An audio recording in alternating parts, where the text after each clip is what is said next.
I'm Alexander Surya Gianni, 7:09 p.m., September 15th. So I'm going to try to get you in the mind of these criminals because they're also involved with financial crimes is the vibe I'm getting.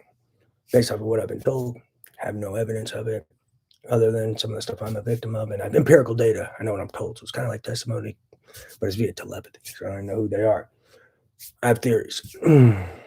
Some key suspects may be in my DOJ letter and then 2 degrees from them.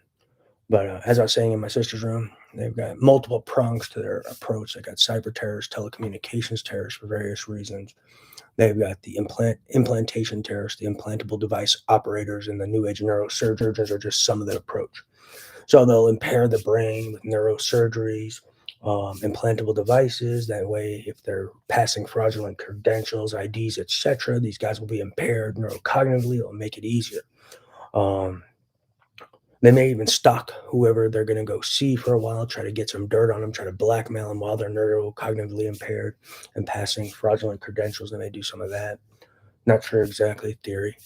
Then they have the telecommunications criminals and the hackers for various reasons, such as impersonation, pretending to be someone on a bank account on their computer, but they're really breaking into it. So they got hackers and then these telecommunications guys to reroute two-factor kind of jazz. So they can get in their accounts with two-factor if they don't know how to bypass it. But another piece of this, that's what I was going to get at. I've already explained this before. Another piece of this is a way you can potentially spot these guys is look for people like if they schedule a meeting and it's just a typical scheduled meeting where you'll just meet any old Joe from the bank or even if someone schedules a meeting with you guys alone, anyone spends a lot of time trying to find out specifically who they're going to meet.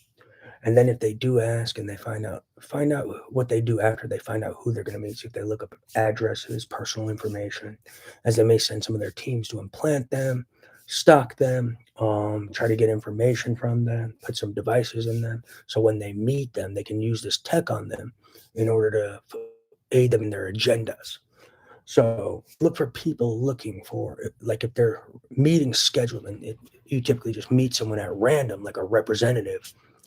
See if there's people who spend a lot of time finding out specifically who and are overly curious about who they're going to meet specifically and who they're going to talk to specifically. They have reasons, and there are reasons involved with why they want to find out specifically who they're going to talk to. Some involves digging up information, trying to find dirt for blackmail, but it also involves them finding out who. Then they'll probably go somewhere, look for information, find out where they live, and then implant them with various devices, from devices that impair processing, analysis, reason, logic, memory, as well as devices that have synthetic telepathy.